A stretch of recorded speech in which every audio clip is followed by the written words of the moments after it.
Daudi wewe nani? Daudi ni mfalme, uongoza watu. Na wewe uko na hekima na mashauri. Sasa nataka nikuulize swali moja. Kama niulize si mfalme. Sasa ndio uko nyata. Kama niulize, kauliza Daudi. Sasa Daudi, kwa taifa yako unaongoza. Usikie kuna mtu ameenda kaibia jirani yako kondoo na akaua. Anasema afanye nini? Haleluya. Daudi akamwambia huyo mtu azaliwa wale kula kamite na fungwa kule miaka yote. Hafai kuishi katikati ya watu. Na hata akamwambia, "Na unajua nani amenena kwa hii mji yako?" Sijui. Wewe ni mtu yule.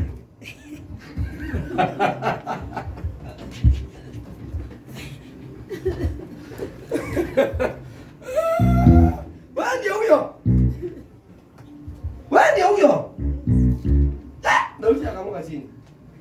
Kaambia si ulichukua mke wa Uria. Na ukaoa Uria. Basi ni mtu huyo. Daudi akamuka chini kifundi. Na akatoa nafasi yote na tai zote akatupa. Ambia hiyo. Ate. Kwa hiyo tia bidii ukatubu. Sasa unasili kusema sasa leo siendi basi aniombee chakula ama aniombee mzee. Waje nini nimwambie mimi ndiye nilikuwa namnena. Tusamehe ishie wapi? Hapo. Nisaulike. Na mimi mbele zake nilikuwa roho safi niwe niko sawa. Na hizi kila kitu wakati unajihukumu nitaenda nione anajua aje. Haki ya kitu nilifanya maana hiyo atanichukua namna gani? Haki akinijua hivi nitafanya namna gani? Sasa itaishi kulimitia baraka zako. Ndio. So leo ukuja sasa niambie pastor. Ile kitu ulisikia mimi nilikuwa nimenena. Nisamehe au niue? Mimi ndio nabisa.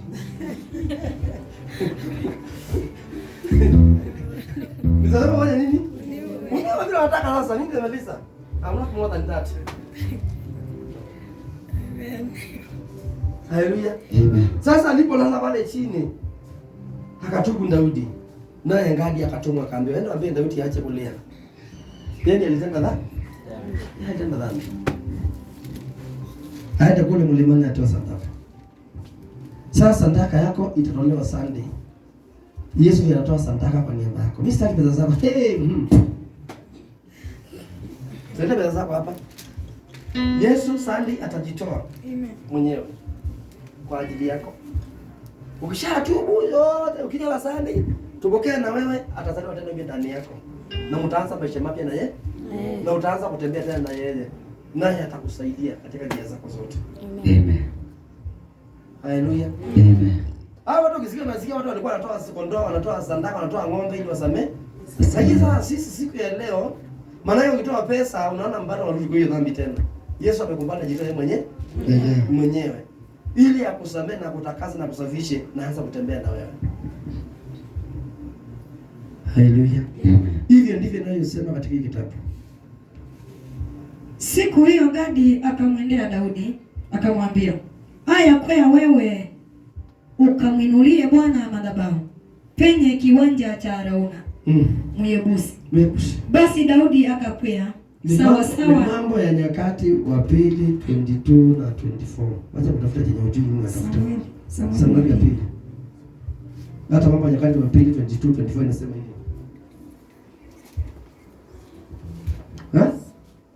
Inasema hivyo yote. Haleluya. Amen. Sasa ukienda kwa mambo ya Nyakati wa Pili 22 hiyo utaanza hapo 18. Ndio tapewa wewe toka hapa ndio ulifanya hivi. Pana kwa kile kilima. Hata hiyo nataka ukitaka Samueli wa pili 22:24 ama mambo ya Nyakati wa Pili 22 na mstari 24 mpaka 26. Imani yetu kwa Bwana. Haleluya. Utaipata pale itakusaidia. Yesu akawaambia wanafunzi wake katika Yohana 1:11. Alikuja kwa wale wake na wale wake hakumpokea. Lakini wale wote walimpokea aliwapa uwezo wa kuwa wana katika ufalme wake. Haleluya. Mimi wakati corona nilipeana vitabu na kalamu. Ukitaka rahisi kuona vitabu ya kuandika, jisaini nikisomesha ama nikifunza nikihubiri uwezi kuwa rali ya kusoma hapo utapotea. So kuandika ndio mzuri ili ukajisomea ukitoka. Amen. Ama unakuja ile mark pen ya red una mark. Inapoteanga hiyo afadhali ya kuandika. Kuandika ndio mzuri. Ya kuandika ndio mzuri. 2020 nilinunua vitabu na kalamu mimi mwenyewe na pesa zangu. Hata sio sadaka, si ndio? na kuna mtu ana.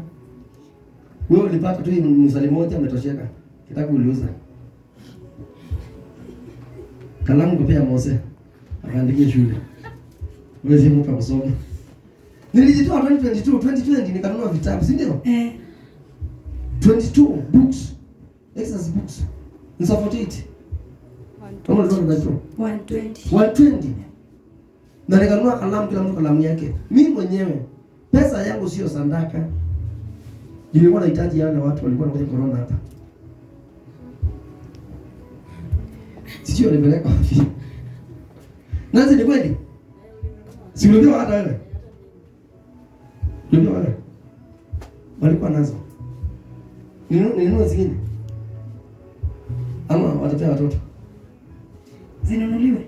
Watasema mimi na hiyo pasi sawa. Yaani mimi niko na wajukuu, hata kuniandike tena. Inakwanga mzuri kwa reference. Ule sasa nikifunza ukisoma hapo utaelewa. Ndio niko na mbio naenda haraka. Lakini ukiandika utaenda kusoma baadaye mahali pale. Haleluya. Sasa hiyo sasa unasikia nimeshikanisha Mambo ya Nyakati wa pili na Yohana kwanza mahali pale. Sasa utafungua ngani? Utafungua ngani? Na inatoka Yohana hiyo niende ya Wakorintho wa pili 5:17. Mtu akiwa ndani ya Kristo anakuwa kiumbe kipya. Ya kale yametoka, mapya yametiwa ndani yake. Sasa unaandika ngani? Nimesaje tatu sasa. Andika some hiyo nataka sasa. Alikuja kwake, wale walio wake hawakumpokea. Alikuja kwao, lakini walio wake hawakumpokea. Bali wote waliompokea Yesu aliwapa uwezo na mamlaka na nguvu ya kuwa wana katika ufalme wake. Aliwapa uwezo wa kufanyika watoto wa Mungu. Ndio wale wanaoamini. Waliaminio jina lake. Wakorintho wa pili 5:17. Mtu akiwa ndani ya Kristo amekuwa kiumbe kipya. Hata imekuwa ya kale yametoka, mapya yametiwa ndani yake. Hata imekuwa mtu akiwa ndani ya Kristo amekuwa kiumbe kipya. Ya kale yametoka. Tazama yamekuwa mapya katika maisha yake. Amen. Haleluya. So Sunday ukija upokee mwili na damu ya Kristo, yale yalikuwa ya kale, kama ulikuwa umekubali umesadiki neno, yatatoka. Lakini kama bado hujasadiki neno, itakuwa ni laana ndani yako.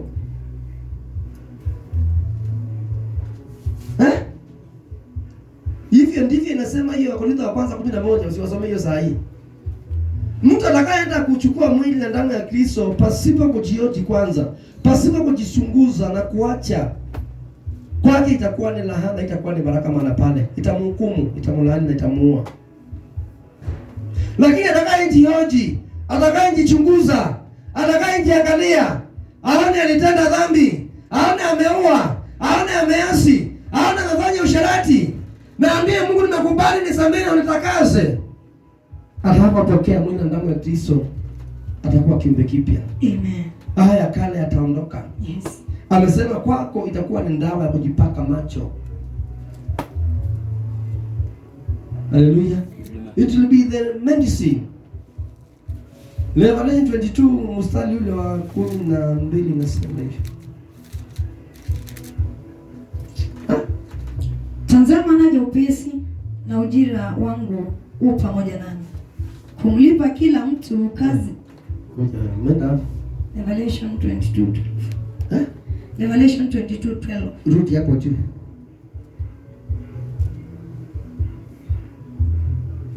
Nataka mahali itakuwa ndawa. Matawi huyo mti itakuwa ndawa. Ni 9 ama 8.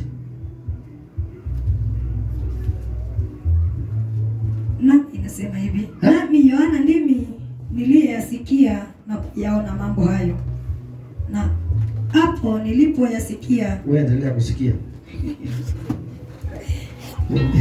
Semeni endelea kusikia. Sisi tunataka kupona. Haleluya. Tunataka kufanya nini? Kupona. Sisi tunataka kupona mahali pale. Maanake wakati ndio huu. Inasema hivi katika 22 na mstari wa 1 na 2. Kisha malaika alionyesha mto wa maji ya uhai maangavu kama kioo, yaliyotoka kwenye kiti cha enzi cha Mungu na mwana kondoo. Mto huo ulitiririka kupitia katikati ya barabara kuu ya mji. Kando kando ya mto huo kulikuwa na mti wa uhai unaozaa matunda mara 12 kwa mwaka, yaani kila mwezi, na majani yake ni dawa ya kuwaponya watu wa mataifa. Hapana kitu chochote kilicholaaniwa kitakacho kuwa katika mji huo. Haleluya. Majani yake yatakuwa ni dawa ya kuponya watu wa mataifa. Akasema Yohana 15 kwanza, akasema mimi ndimi mzabibu wa kweli, nanyi matawi. Sasa amezungumzia akasema, nao kando ya yule mto kulikuwa na mti mkubwa wa uhai. Anazungumza kuhusu Yesu. Atakayepokea Yesu akiwa mgonjwa atapona. Atakayepokea Yesu akiwa amefungwa atafunguliwa. Atakayepokea Yesu akiwa amelaaniwa, ile laana itaondoka. Kama ulikuwa na kansa itatoweka. Kama ulikuwa na kifo itaanda, utapokea uzima. Haleluya. Kama ulikuwa umekuandikia siku za kufa kwako, baada ya kupokea siku ya Sunday, hiyo hukumu ya kifo itaondoka na Mungu atatia ndani yako uzima. Maana yake amesema wale kwa makaburi waliposikia sauti yake walifufuka. Si amesema hivyo? Kwa hivyo baada ya kupokea hiyo utapokea chochote ndani yako kilikuwa kimekufa kitapokea uzima. Maana yake unauliza pastor anasema watu walikuwa wamekufa kafufuka, mimi sijakufa. Inafufuka namna gani? Inamaanisha kile kimekufa ndani yako. Iwe ni huduma ilikuwa imekufa itafufuka. Iwe ni kazi ilikuwa imekufa itafufuka. Iwe ni ndoa ilikuwa imekufa itafufuka. Biashara ilikuwa imekufa itafufuka. Huduma ilikuwa imedidimia itainuka tena. Yes. That is the goodness. We hapa tu niko kula kangumu na kangumu. Ikiletwa karibu na wewe. Na mimi mwingine.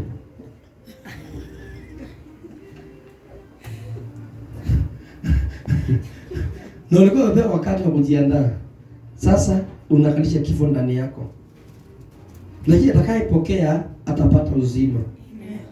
Yohana 3:16 inasema hivi. Yohana 3:15-16. Na kuandaa ili kila mtu aaminie awe na uzima wa milele katika yeye. Ili kila mtu atakayeamini awe na uzima wa milele ndani yake. Kwa maana jinsi hii Mungu aliupenda ulimwengu. Mungu akapenda ulimwengu. Ulimwengu ni wewe. Ulimwengu sio yule umekanyanga. When you are talking about the nations, when you talk about the taifa, you are a nation wakati katika hiyo dhambi. Wewe ni mtu wa taifa, wewe ni mtu wa dhambi, mtu wa dunia. Hata akamtoa mwana wa pekee. Haleluya. Maana kwa dhambi udongo kalaaniwa, mchanga kalaaniwa. Wakati Kaini aliua ndugu yake, Mungu akamuuliza Kaini, ungetenda mema? Ungekusudia kufanya vile ulifanya? Akainamisha uso wake chini. Katika Kaini 3 inasema hivyo. Kitabu cha Kaini 3, Genesis chapter 3. Chapter 4. Sinasema hivyo?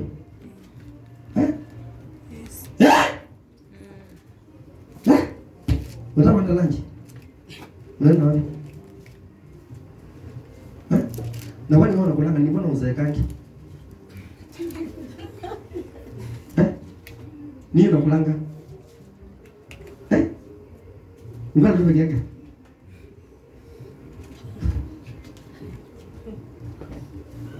Bwana akamwambia Kaini, yuko wapi Abili ndugu yako? Akasema, sijui. Mimi ni mlinzi wa ndugu yangu. Akasema, umefanya nini? Sauti ya damu ya ndugu yako inalia kutoka katika haki. Inalia kutoka mchanga. Basi sasa umelaaniwa. Wewe katika ardhi. Iliyofungua kinywa chake ipokee damu ya ndugu yako kwa mkono wako. Utakapo Haleluya. Haleluya. Amen. Sasa hapo chini akapatikana amenemisha uso, amekuwa downcast. Mungu akamuuliza Kaini, "Mbona umekuwa downcast namna hii?" Kaini akamwambia Bwana, "Adabu yangu imenikulia pakubwa, haichukuliki. Tazama, umenifukuza leo katika uso wa ardhi, nitasikirika mbali na uso wako, nami nitakuwa mtoro wa mtu asiye na kikao duniani, hata itakapokuwa kila Bwana Yesu asifiwe. Sasa ukitenda dhambi au kwa na makao pa kukaa, mahali popote unaona ukikataliwa, unaonanga unajulikana, unaonanga unaonekana. Haleluya. So utakaa maisha ya upweke, utakaa maisha iko na wasiwasi ndani yake, utakaa na maisha iko na kifo ndani yake. Maanake Kaini alipotenda yale, alipepeshwa maisha ya kifo. So kila mahali alikuwa anaenda, alikuwa anaona watu wanataka kumuua. Akienda huku wanataka kumuua. Akienda huku wanataka kumuua. Akienda huku wanataka kumuua. Kila mahali alipokuwa anaingia, maanake alikuwa anabebeshwa roho ya kifo. Hiyo ni tena kifo ya kuua. Haleluya. Amen. Ambia mwenzako, tubu dhambi zote unajua na ujui. Tubu dhambi zote unajua na ujui. Na hata utubu za wenye walikufa mbele yako. Na hata utubu za wenye walikufa mbele yako. Yes. Kuna zamani mtu alikufa na ndiye ameshika baraka yako. Alienda kizazi chako. Yes. Kuna mtu alikufa alienda akisema, ni nasi. Angekuwa hapa singekufa. Akaenda na hiyo neno tu. Isakuuliza. Maana tuko namna hiyo. Haleluya. Amen. Inaweza kuwa anaja mama nyumbani ama nyanya yako na ako na shida, nasikia uko na pesa. Na yeye analala njaa. Na hii njaa. Na niko na msichana wangu ako Nairobi anafanya kazi. Kwaki hakuwezi kunikumbuka. Kwani nilifanya nini? Na hiyo njaa imemaliza mahali pale, atakufa na kilio chako. Hiyo itakuhukumu. Itakuwa ni laana. Lakini unataka kutubu. Ndio unaona mchawi ndiye anafanya hivyo. Mchawi ndiye ameroga njia zangu. Mchawi ndiye amekamata njia zangu. Mchawi ndiye anaroga ndoa yangu. Sasa ninaambiwa tubu mpaka yenye ujui. Tubu mpaka ya mwenye alikuwa mbele yako na mwenye kwa nyuma yako. Ujui nani anakuwa sawa mbaya. Mimi nisamee Mungu. Mimi ni ndogo tu. Mimi si kitu mbele yako. Mimi si mzuri kuliko mwenye alichukua. Mimi si mzuri kuliko tulizika jana. Mimi si mzuri kuliko mwenye anaenda kijana saa hii. Kuna mwenye sasa katika ICU. Mwambie Mungu mimi si mzuri kuliko huyo. Kini wewe?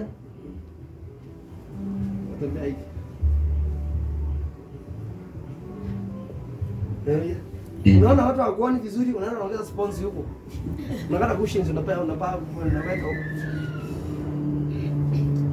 Unaanza kufura hivi.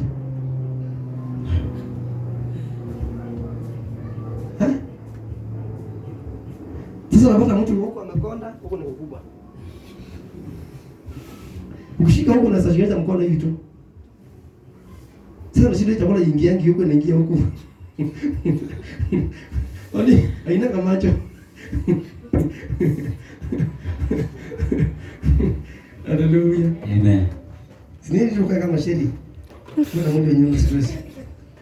Ndio na mwili kuna stress. Hallelujah.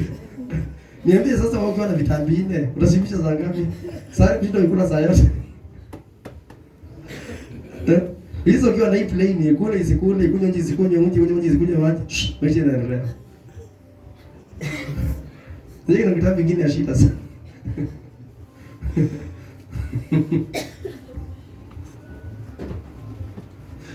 Hallelujah. Nimemaliza. Hii nitafunza kesho. Hallelujah. Amen. Mimi nakuandaa manake I'm putting the foundation kwa ajili ya Sunday. Tukishafanya hii meza hapa. Maana nimesha mpaka hizi. Maana zilikuwa zimesha anagist. Hakuna mwenye hata aliye salama na hii nguo saa hii. Haikusaidii. Mwenye ako nayo. Unless uleta hapa na kurekeshia ule utukufu. Maana ulienda. Utukufu ulienda. Na nikirekesha hapa na kurekeshia hakikisha hautarudi tena huko. Kumbuka vile aliwaambia kule, aliwaambia juzi Mathayo 2 hivi, Yesu akamwambia katika ndoto, Mungu. Msirudi kwa njia ya Herode, maana Herode anakusudia mabaya juu ya yule mtoto. Sasa ukimaliza mfungo Sunday tukitoka hapa, usirudi kwa njia ya dhambi tena. Maana dhambi inakusudia kukuua. Dhambi inakusudia kuondoa katika uwepo wa Mungu. Dhambi inakusudia kukuondoa katika njia za Jehova. Na huko utakao kwenda utaenda kufia huko. Na hakuna atakaye kusaidia, hakuna atakaye kuokolea huko. Nyama zako zitakuwa chakula cha ndege za angani. Hautapata hata mtu wa kuzika kule unaenda.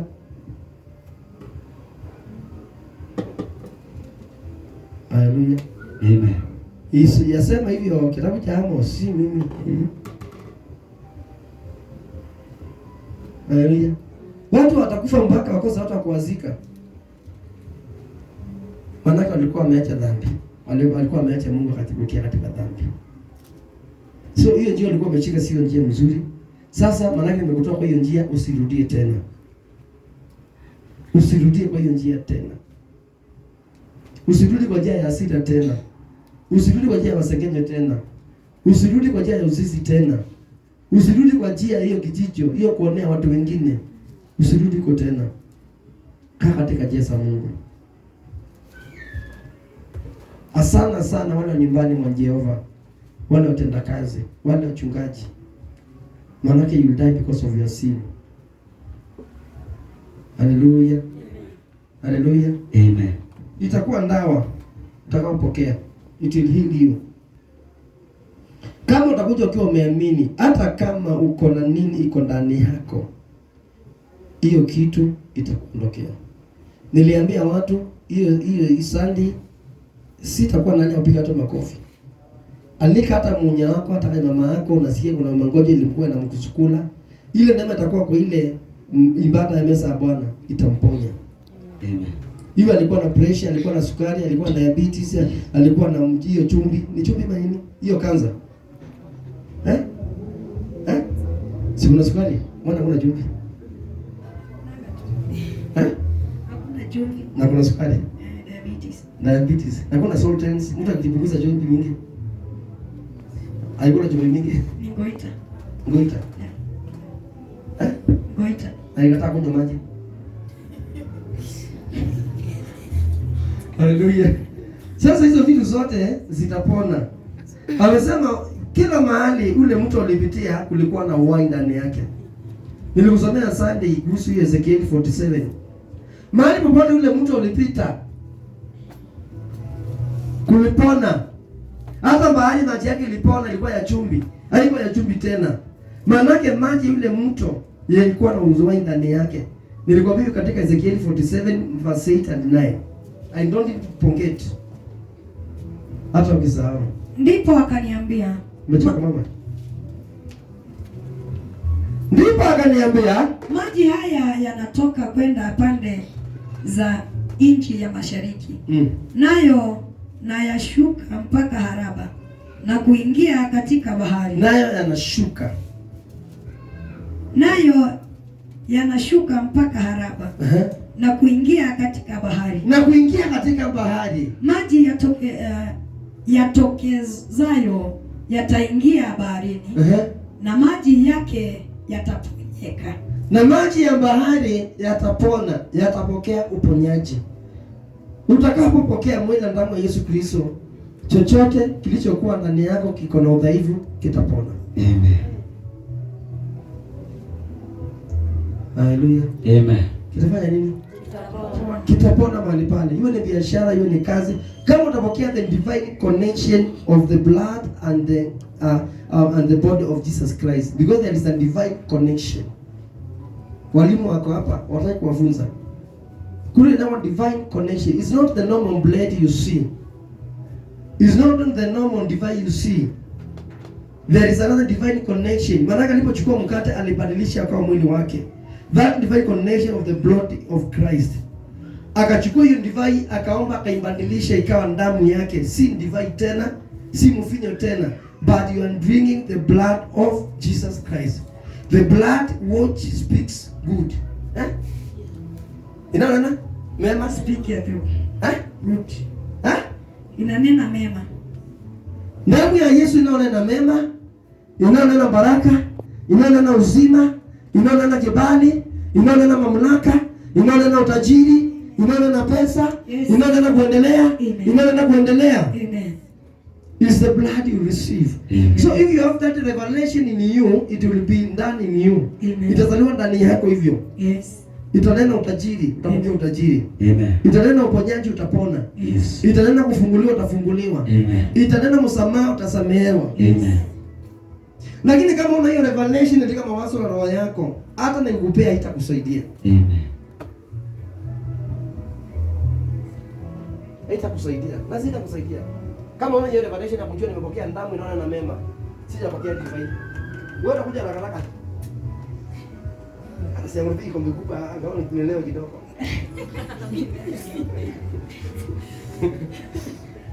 Haleluya. Amen. Ambia mwenzako change. Ukitaka kwenda mbali. Na Mungu atakubariki. Nasema Yesu asikie na tena. Yesu asikie na tena. Haleluya. Amen. So nitafika pale na mema ya Bwana iko juu yako. Wenye tutaona kesho, tukutanie kwa mtandao saa 12 za jioni. I will be live. Haleluya. Amen. Kama utakuwa unapatikana, tupatane Sunday hapa saa 1. Kama ni mtenda kazi, kama ni committee member, kama wewe ni mwanahuduma, wewe ni mchungaji, wewe usipokuja hiyo Sunday saa 1 hapa, wewe usihudumu backslide. Watu pengine waje step down.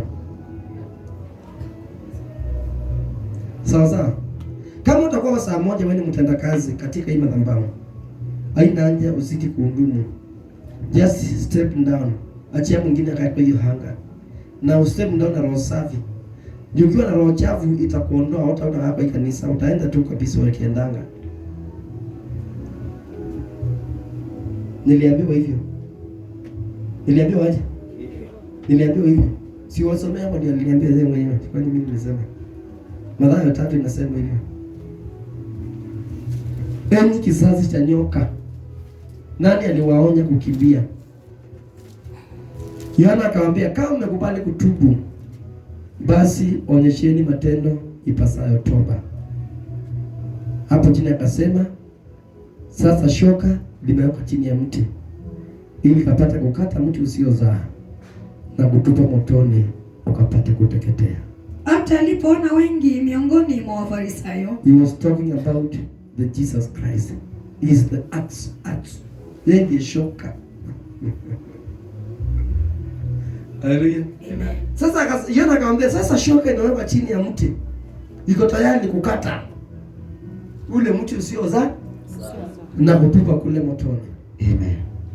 Na shoka limekwisha kuwekwa penye mashina ya miti. Basi kila mti usiozaa matunda mazuri utakatwa na kutupa motoni. Kama utabadilika, ulikuwa umezoea kuambia watu maneno ya upuzi, wanaacha kanisa, unakaa chini, utakatwa ndio utaenda. Amen.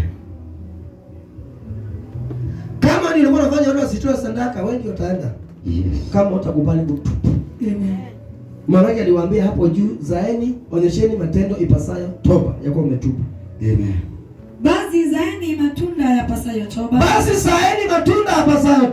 Wala msiwaze mioyoni mwenu.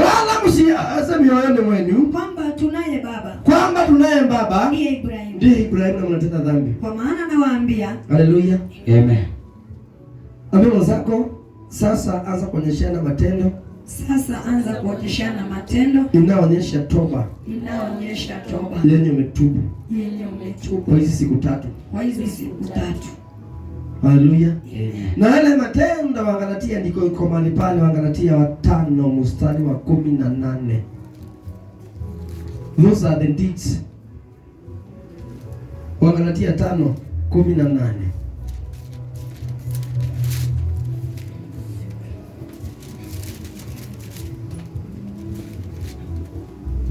Galatians chapter 5. Lakini mkiongozwa na Roho. Lakini ukianza kuongozwa na Roho kuanzia sasa, hampo chini ya sheria. Hautakuwa chini ya sheria tena. Basi matendo ya mwili ni dhahiri. Basi matendo ya mwili ni dhahiri. Ndio haya. Usherati, uchafu, ufisadi, ibada za sanamu, uchawi, uadui, ugomvi, wivu, hasira, vitina, faragha, uzushi, ushuda, ulevi, ulafi na mambo yaliyo namna hii. Katika haya nawaambieni mapema, hakuna mmoja kama atakaye ingia katika ufalme wa Baba yangu. Kwisha waambia ya kwamba watu watendao mambo ya jinsi hii hawataurithi ufalme wa Mungu, bali lakini tunda la Roho ni upendo, furaha, amani, uvumilivu, utu wema, fadhili, uaminifu, upole, kiasi. Juu ya mambo kama haya hakuna sheria. Sheria ni dhambi. Ukiwa na mtu wa upendo, dhambi itakutawala. Ukiwa mtu mwenye uko na furaha ndani yako, dhambi itaingia ndani yako. Amen. Ukiwa wewe ni mtu mwenye uko na wasa watu mambo mazuri, dhambi haiwezi pata nafasi ndani yako. Amen. Lakini ukiwa na ulafi, uzushi, usuda, ufisadi, ukiwa na chuki, ukiwa na choyo, hasira, dhambi inakukazia macho usiku na mchana.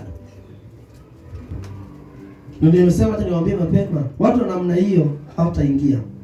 Hawataruhusiwa kuingia katika ile malango. Amen. Ndio ufalme wa Kristo. Amen. Ni njia yako kujichunguza, mpendo unanitazama, unanisikiza. Amen. Wewe ndiye katika nyumba ya Bwana siku ya leo. Yes. Uangalie roho gani imeukalia mahali pale. Ndio. Waambie Bwana, kabla nimaliza mfungo, nimekubali uniondolee. Manake imekuwa kikwazo kwangu. Amen. Ni hasira, waambie Mungu niondolee hasira. Ni ufisadi, waambie Mungu niondolee ufisadi. Ni ulavi, choyo, chuki, ubinafsi. Wataka tu vitu vizuri zikuwe kwako wewe peke yako. Wewe ndio unataka kuwa na kila kitu. Wewe ndio unataka tu mbele madhabahu ya tasia yote, wewe ndio unafanya kila kitu. Wewe ndio kufangia, wewe ndio kuosha, kupanga mashini, kuweka speaker, kuweka bulbs. Wewe ndio mwenye kuita watu kule kwa njia. Wewe ndio mwenye kukuja kupokea mchungaji. Wewe ndio mwenye kufanya kila kitu mahali pale. Ubinafsi. Utaki mtu mwingine apokee karama yake. Na ndio tuko wengi katika hii madhabahu. Unataka kuwa na vitu zote wewe mwenyewe peke yako. Utaki mtu mwingine mahali pale. Na Wakorintho nakataa inasema nini? Wakorintho wa kwanza 12, sio msome saa hii. Roho ni yule lakini upeana karama mbalimbali. Kuna wale walipewa karama ya kuona, wengine wa hekima kusoma neno, wengine wakapewa karama za kutabiri, wengine wakapewa karama za kuimba, wengine wakapewa karama za kutoa, wengine wakapewa karama mahali pale tofauti. Lakini roho ni yule ni kwa ajili ya mwili wa Kristo. Kwa hiyo usione mwenzako wivu, usione mwenzako kijicho. Wacha kuwa na ubinafsi. Ukisikia mwenzako anatabiri, sema thank you Jesus, kanisa limeanza kupanuka. Lakini mwenzako akitabiri, intercessor, mchungaji, nani huyo? Anatia laini. Usini Judy. Ambaye kwa sasa asiana.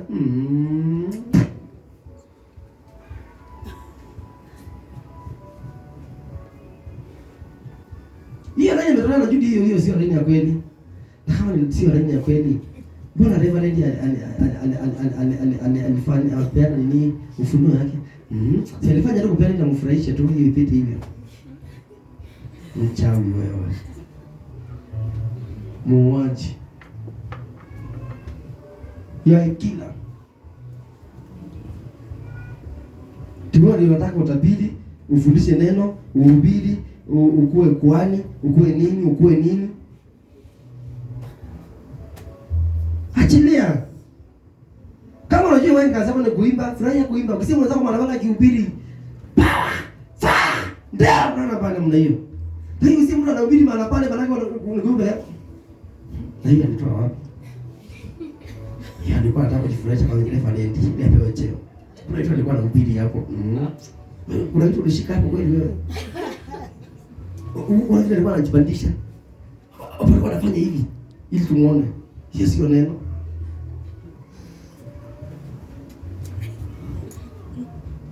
Na wewe umetetemea nata. kanisani Ngai Yesu. Awe ulokitie me anata Kanisani Ngai Yesu. Inye alimunewe yaweni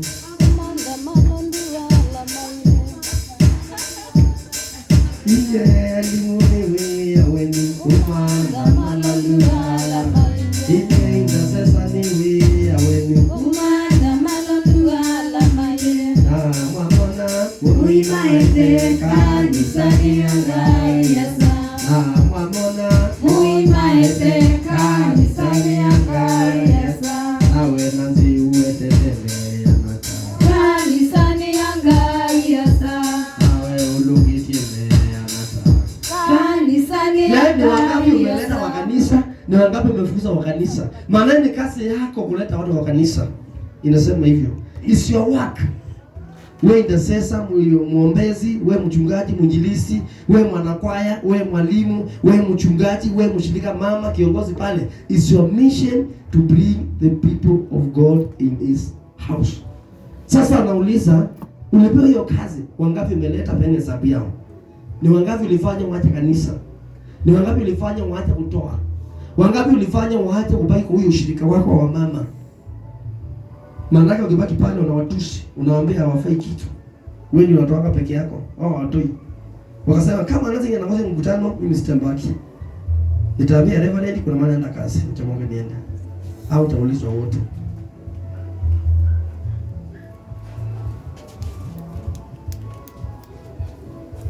Haleluya. Ukawa mshirika, wakaongoza ushirika, wakaenda wote.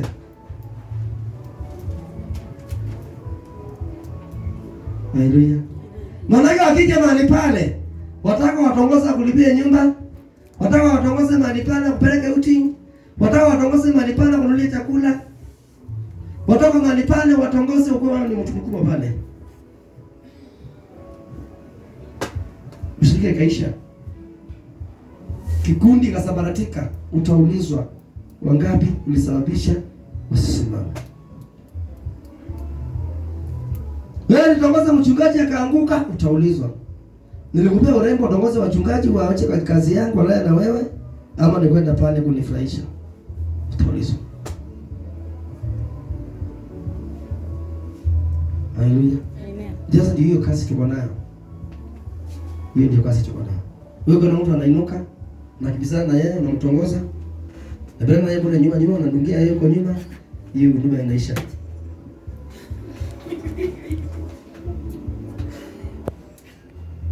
Wangu amekufa hapa hizo dhambi, hizo roho. Najua acha kunicheka. Mimi nikwambia mimi ni komanda, mimi ni kuhani. Mimi si pastor. Hizo pastor hawezi kuambia. Siende tahubiri sana tusikiza maka kitu kuna ile kama hiyo tahubiri hata mhubiri ni huyo. Hiyo pastor hawezi kuhubiri. Mimi sana sitahubiri, mimi nitahubiri mkate na ndivyo peke yake. Na kuombesha watu, kuingiza katika connection. Hiyo ni kazi yangu kubwa sana Sunday. Hata kama unajua makofi. Kuunganisha na kuwapa hiyo hanga wanahitaji. Na hiyo unasikia akikuhubiria hiyo. Selina. Unataka kaendea hapo tu, walichekesha tu kama kuku dakika moja tu. Ukaanza kuona giza. Ukao ukiingia kwa maombi unasikia mwili unakuwa baridi ama unakuwa moto. Maombi yote kuomba. Maana yako lidanganya mahali pale. Naona tu mchawi ya mtu tu alinunua tu chips tu ambao tu na soda tu ile shilingi 35. Hata ikufika 50. Hata ikufika 50. Lakini akaharibu huduma ya dhahabu. Hiyo Paulo amesema Yohana katika ufunuo wake wa Revelation. Hicho konacho akina maana, akina kufia mahali. John mpate kwangu dhahabu iliyo safi. Sasa ulipewa dhahabu chafu. Ukadanganywa unapewa huduma, unafunzwa. Kwani kwa nini unaweka huko? Nasi? Huduma unaweka huko?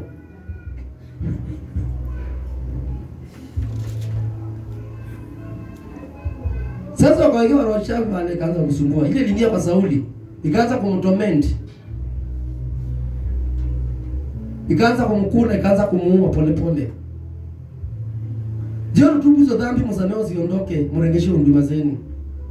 Hakuna mtu anawafunga, hakuna mtu anafunga huduma ya mtu hapa. Msiwe changanywa. Msiwe changanywa. Mwenye madhabahu ni mimi, haina mtu mwingine hapa. Hata wachungaji wote wako hapa. Kila mtu wako chini yangu.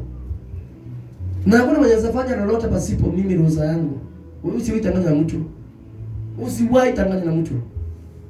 Na ukiona mtu ametoka hapa ameenda kwenda kwa Cleveland. Wewe mimi ninafunguanga. Kinisumbua nafungua na kwambia kwa mama njinga wewe. Kaka bila ukaponda yuko na Tanzania. Sibule watu huko. Kaenda Masai huko. Sio mtu mwingine, mimi tu. Hata mwenye unaona ataenda after this blood of Jesus, jua mimi nimemfungua yeye aende. Si mtu mwingine. Si pastor, si mama, si wewe. Hiyo ni kazi yangu nilipewa. Hiyo ni kazi yangu nilipewa. Na bila mimi kufanya hivi hakuna mwingine hata anaweza fanya. Na sio ndo jaribu uone, hautaweza. Mpaka mimi mwenyewe nifungue mtu sasa mimi nimwachilia. Hivyo tu. Yesu alisema wote walionikabidhi Baba, hakuna hata mmoja aliyepotea. Isipokuwa yule alikuwa apotee ili maandiko ikapate kutimia. Ndiye niliruhusu atoke. Ili watu wajue kuna Mungu anayetetea huduma yake. Kuna Mungu anayependa kazi yake. Kuna Mungu alianza kazi njema katika madhabahu. Kama ulikuwa nadhani wewe ndio unafanya madhabahu iendelee, toka enda uone kama itaendelea. Nilikuwa na wengine wachungaji wanasema ndio wanaombanga, hata mimi siombangi, mimi kazi yangu naona kazi saa yote. Nikamwambia ndio anasema toa wote basi tunaanza itaendelea. Wakaenda wachungaji kama 5. Ai, pale kanisa si naisha hii. Sasa tunaenda, sisi itaisha. Haleluya. Amen. Kanisa itaisha. Kanisa itaisha.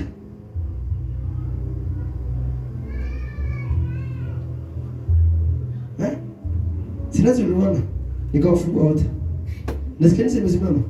Hata wengine walikuachia kifungua. Hawakupea promotion. You know, nisi kupea basi nazi promotion. Mapema ndio elimuinua. Nikamwambia hiyo hanga wewe nasi ndio unaweza weka hiyo. Hiyo ndio kaa huko. Nikaondoka. Mimi sikuangalia nasi kifungua. Hata sikuangalia nasi kupaka mafuta ya kiongozi wa mama. Msinawe na mtu. Hata kule niweka ngano mimi sikuweko. Nilipata nazi yakiwa patron wa mama akiwa anakifungua. Akiwa anakuja kufungua kanisa. Mimi sikujua. Sijui nilifanyika namna gani. Nikamwambia Mungu ajitukuze. Jitiwa walidhani wao ndio wanafunguanga wanaosha na kuwa safi. Wacha yoshe na mtu mwingine. Sasa walidhani yako na mimba basi inama. Kumbe ya mimba ndio mzuri. Inafanya watu inaanza vizuri. Mimba. Na wataomba watu mimba. Hapo wataenda kazi. Nasi hakuna siku nilikosa kanisa hapa. Hiyo ni maombi ya glory morning, lunch hour na hata ya jioni. Huyo. Baba kazaa bishop alikuwa anamweka pale anaosha kanisa. Na kuna corona. Don't forget. Watu wamebewa ziende kanisa. Nasi anakuja hapa na mtoto wake na corona yake. Anaanza pale chini. Ni mtoto amianzi yako pale chini atabaa kwa maji. Mbona Jesus. Ni mtoto jamani. Pneumonia, wacha corona pneumonia kimuingia. Na mimi mtu sijasikia nasi kiniambia amepeleka kwa Bruno. Sijasikia amepeleka kwa Bruno hata kwa. Sijasikia mimi. Naona kwamba watu wengi wanapeleka kama sijui. Na ndio nyuma sana pata nyuma mandao imejaa namna hiyo. Na sisi kama mpangilia mtu wake ni Mungu. Na sisi sisi kama nasi kiniambia mtu wake kwa Bruno. Sijasikia. Na alikuwa anakaa pale kwenye simiti, hata mieli iko na rangi. Alikuwa anakaa kwenye simiti kwa ina rangi ile pale. Na hii maji ukiosha hapa yote inaenda mpaka wapi? Inaenda huko. Na mtu anapata, mtu anafurahia. Ni kama bata. Akiona nimepita na mchana maji na nifuata kwa maji pale. Na hivi ndio anajanga maji na janga. Sema ni hapo anaweka hizi vitu hapa nje. Maji na janga hapo ndio yote. Na huyo mbishi bwana anapitia wapi? Hapo. Na mpaka siku ya leo nje peleka kwa speak litani ya Bruno. Na wako ameshapeleka na wakuja kwa mfua. Ndio wanawafanyia nguo 20. Na baada ya wiki 3 wanaenda kliniki tena, wanapeleka kliniki wanapelekea Bruno. Wanandunga kusema sindano. Aja hii. Mimi witness. Mimi basta usikuma ni witness. Haja hii. Na sija hii ndio mtoto na manasi hawa niambia ati hivi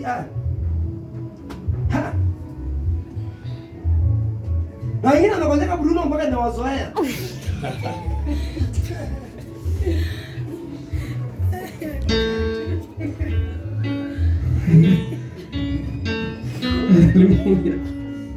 Unaniona kweli wewe?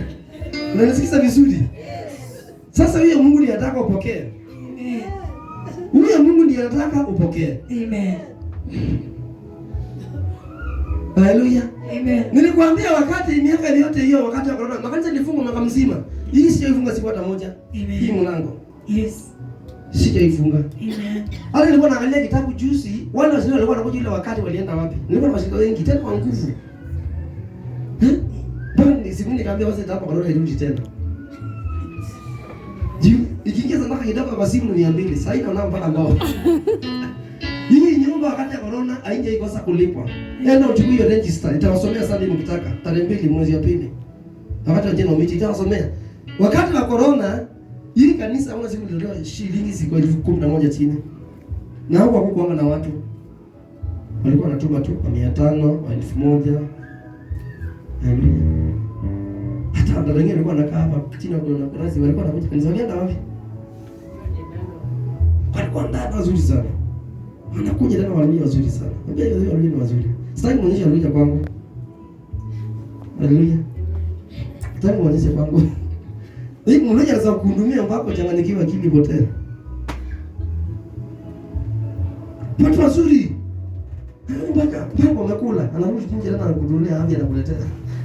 Hiyo ndio kama nimekula. Lakini jana hata kama kiatu iko na matope anatoa kiatu anaenda kukangu. Haya kuanguza, naenda kuja kwa. Wewe ndio kazi yako ukiingia hapa. Unaenda mpaka kule unazunguka tena unaingia kule kwa jaya njaro njaro unachomoka tena pale nje. Unajua kuna watu wa pori unatoka kwa nani warudi kwa nyumba. Hata unajua huyo mtu anakaa kwa nyumba alikula ama hajakula. Inaweza kuwa nyingine na mtoto pale unaona nimemwozea kiatu wewe sikutaka kujua. Inakuwa anaingia pale. Wakitoka nje wanaletea nini? Haisi pale wanalegeshia pale. Mwingine anazunguka pale analeta maziwa. Mwingine anazunguka pale analeta hii mkate. Na ni waluya. Haleluya. Na simekwambia nenda juzi nenda kwa kina ndazi not Kabebe. Akasahau kama nazika mama yake.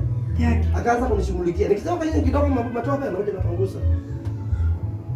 Nikiingia tu umekula na anasema mpaka simu yake akaambia baba yake, "Wewe fungeni never niindilisha ni mbadili naingia na baba yake." Na baba anamuelezea mke wake. Baba akamwambia jana yake, "Wewe sifungie ndilisi kwa nyuma." Jana mwana alikuwa amelewa hiyo bomba ikaisha kana ufunge nili. Dirisha. Waje ipige masaa ukula. Kuna mama hiyo sufuria yake ilitolewa tupikiwa chakula na Kabebe. I promise you. Mke wa ndugu yake. Kabebe anaenda katoa hiyo sufuria yake kando. Kwanza apike chakula yangu. Ndio unajua huyo anapika kama mtu ngali yake. Akapika yangu na akapika mboga yangu na akachomoka akawaacha. Akaja ukaa chini nikule nimalize.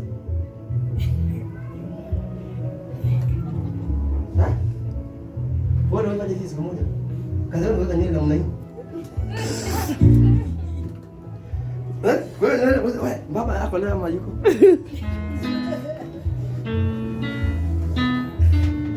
Amen. Nikamwambia juzi nilienda akanihost. Siku hizo zote nilikuwa kule. Nakula na kunywa na lala. Nikamwambia mpaka anaingia bani na lala anaangalia kama kitanda imeoshwa. Amen. Na kama ndio mtu taksi anakuwa kunikuchia na kunipeleka mahali nataka wewe na kurudi pale. Ndio kutoa pesa, zimeshalipa. Na naleta pesa zangu kwa mfuko. Haleluya. Amen. Na hiyo fees yote ilikuwa hiyo December. Ile ilikuwa expensive. Yeye akasimamia yangu peke yake. Mimi sikulipa fare kwenda Western. Sikulipa. Amen. Sikuwa nini? Kukulipa. Hana kazi. Hana mzee mzuri kama huyo wako. Utomoka tu katafuta kibarua ya kuvua nguo. Na hiyo tutani pale. Wewe uko na kazi ulifanya nini?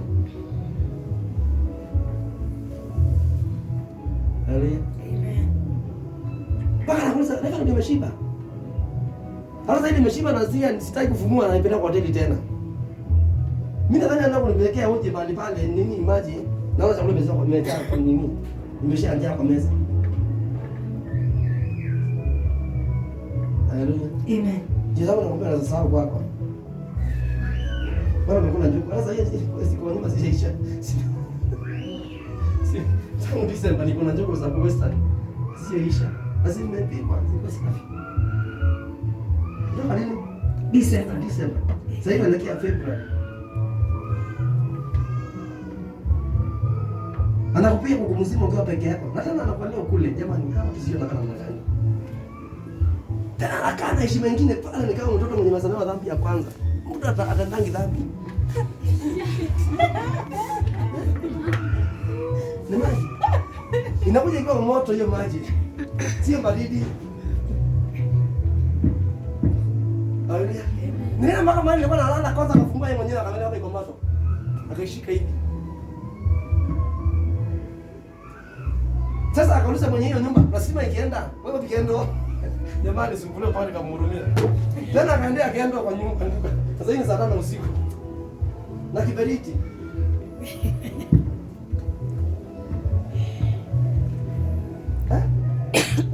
Nakumbuka. Nasikia maneno. Bali mruye. Ndio na nguvu. Nakwambia ukakaa sana. Haleluya. Amen. Hello. Hello. Sema asante Bwana Yesu. Asante Bwana Yesu. Bwana Yesu nakupenda. Bwana Yesu nakupenda. Bwana Yesu nikumbuke. Bwana Yesu nikumbuke. Kwa ajili ya siku ya leo. Kwa ajili ya siku ya leo. Nimesikia neno lako. Nimesikia neno lako. Na nimejua mimi mwenye dhambi. Nimejua mimi ni mwenye dhambi. Nimejua niliacha njia yako. Nimejua niliacha njia yako. Nimejua niliacha mausia yako. Nimejua niliacha mausia yako. Na nikaendea njia isiyo kupendeza. Na nikaendea njia isiyo kupendeza. Umeniambia unanipenda. Umeniambia unanipenda. Na wewe ni Mungu mwenye huruma. Na wewe ni Mungu mwenye huruma. Wewe ni mwingi wa rehema. Wewe ni mwingi wa rehema. Na wewe ni mwingi wa fadhili. Na wewe ni mwingi wa fadhili. Ninapokurudia. Utanirudia. Na utanisamehe. Nimeshuka chini. Naomba kwa siku ya leo. Jehova unikumbuke. Na unipe nafasi ya pili. Katika jina la Yesu. Naomba unisamehe. Naomba unitakaze. Naomba unisafishe. Na uniangazie kwa uso wako. Yesu nilinde. Na unitangulie. Nyosha njia zangu zote. Na ukazibariki. Na ukanitumie. Nami nitakutumikia.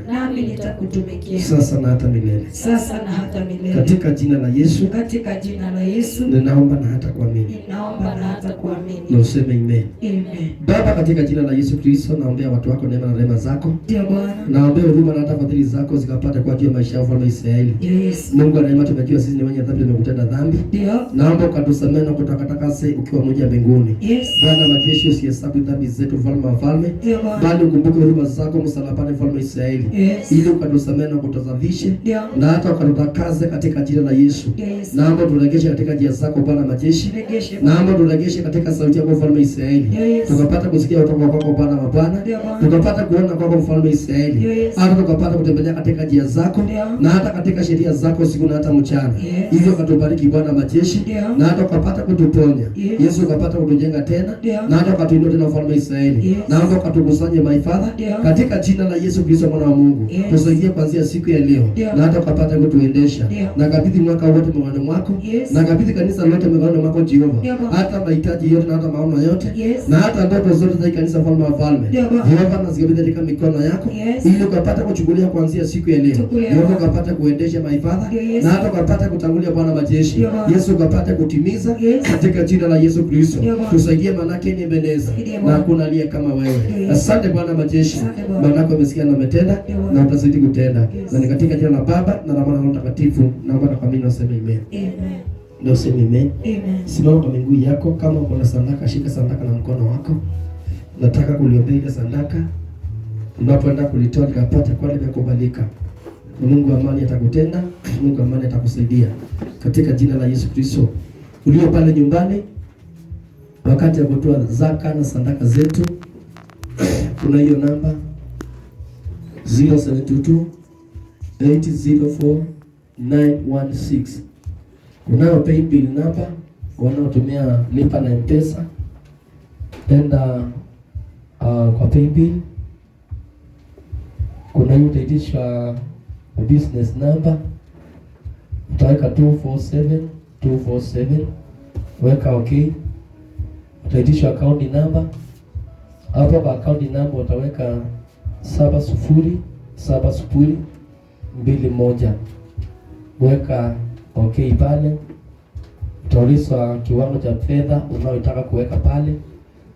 Hiyo ni juu yako, juu ya Mungu wako mahali pale. Vile Roho atakusaidia, weka hivyo na Mungu atakutenda mema katika jina la Yesu. Utaweka okay. Utaitisha namba yako ya siri ama your PIN number. Hiyo namba yako ya siri weka hapo, weka okay. Itakuletea majina mahali pale. Pay Cosmas account, this certain amount to this account 707021. Weka okay. You are in the right place and in the right altar katika jina la Yesu Kristo. Usitafute jina la kanisa, italeta jina yangu pale. So zikishaingia zitaingia katika madhabahu ya kanisa na zitafanya kazi ya Mungu na Mungu atakubariki ukiwa pale uliko katika jina la Yesu Kristo. Kama vile nisikia nikisema, siku ya kesho itakuwa ni siku yetu ya 3 ya mfungo wa kula na kunywa mahali pale kwa ajili ya kuombea kanisa, kuomba msamaha, urejesho na hata utakaso mahali pale na kuombea taifa la Kenya. Ili Bwana tujalie furaha, tujalie amani na tupe mwelekeo mwaka 2022 ili atembee nasi kama vile tumesema katika kitabu cha Kutoka 33 na mstari wake wa 12 na 13 mahali pale. Mungu asipokubali kwenda pamoja nasi, haina haja atuaje twende peke yetu, maana tutaangamia katika njia. Wacha Mungu atembee na wewe, wacha Mungu akutangulie, wacha Mungu akutetee kila kona na afanikishe njia zako zote katika jina la Yesu Kristo. Bwana amani awabariki. Kesho tutakuwa hapa ibada ya jioni, wale waombaji na yote mahali pale anahitaji kuunganika pamoja na wao kuanzia saa 12 mpaka saa 2 za jioni. Njoo hapa. Nitakuwa na dakika kama 15 za kunena kwa ajili ya watu. Vile Roho atakuwa ameelekeza mahali pale kwa ajili ya mfungo, na Bwana atawabariki na atawatenda mema katika jina la Yesu Kristo. Vile karibu sana katika ibada zetu za siku ya Sunday. Tutakuwa na ibada ya Holy Communion amba ibada ya mesa ya Bwana hapa kuanzia saa 1 mpaka saa 7. So nawakaribisha wote mlio kule ng'ambo, mlio katika nchi ya Kenya, mlio katika maeneo ya Nairobi, wewe unaweza mahali pale kufika hapa. Tuko katika maeneo ya Tasia katika maeneo ya Embakasi. Ukiwa town center kuna matatu zimeandikwa Embasava au matatu zimeandikwa City Hopper zinazoelekea upande wa airport ama upande wa Embakasi. Ukishapanda zile matatu, either unapitia Mombasa Road ama unapitia Jogoo Road, waambie kusukishe kwenye stage inaitwa Kwale Stage. Ukifika pale Kwale Stage, kuna petrol station iko pale inaitwa Lakeshore Petrol Station. Nyuma ya hiyo petrol station tuko kama mita 100 kutoka pale.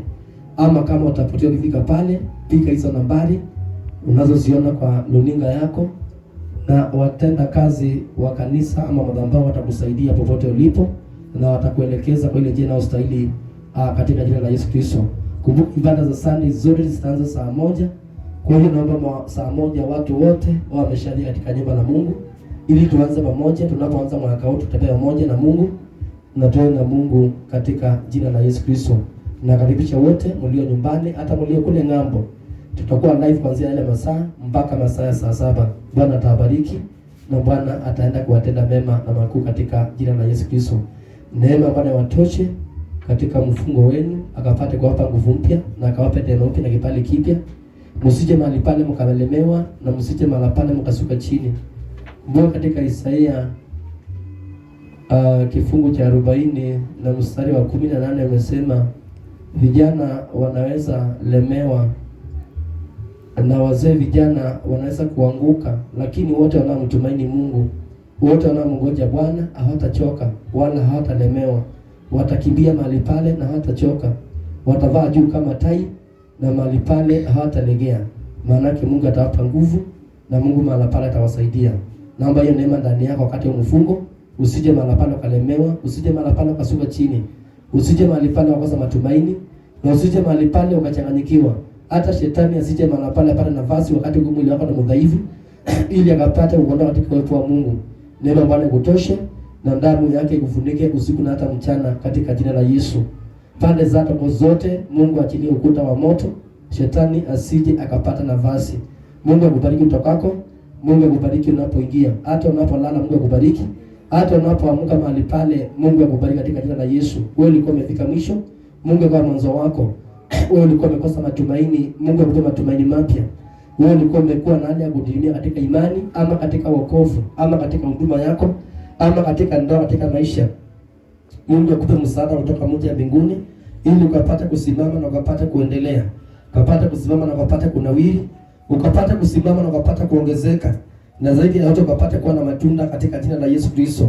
Usije ukafika mwisho tena, na usije ukahangaika tena. In the mighty name of Jesus Christ. Na achilia neema ya Bwana kuchukulia kuanzia siku ya leo. Na achilia uwepo wa Bwana ukawa juu ya maisha yako. Malaika wa Bwana wakashuke sawa sawa na Zaburi 91, ili ukapata kuchukulia njia zako na hata maisha yako yote, usije ukajikwaa katika jina la Yesu Kristo. Hata tauni inayoruka wakati usiku isije karibia katika hema yako. Mungu akulinde na Mungu akuzingire. Mungu kama mchungaji wako, Mungu akuchunge utokako na hata wingi yako. Akulishe katika majani ya malisho mabichi, na akapata kuongoza hatua zako zote. In the mighty name of Jesus Christ. Akuandalie meza mbele ya watesi wako katika jina la Yesu Kristo. Jehova ajaze kikombe chako, Jehova akajaze ngala zako, Jehova akajaze mifuko yako, Jehova akajaze katika kazi ya mikono yako. Usije ukaona utasa, usije ukaona njangwa, usije ukaona mapito katika maisha yako. Mungu anyoshe njia zako zote, ili ukapate kufanikiwa na hata ukapate kunawiri katika jina la Yesu. Wale mliokuwa wagonjwa, Bwana awaondolee magonjwa.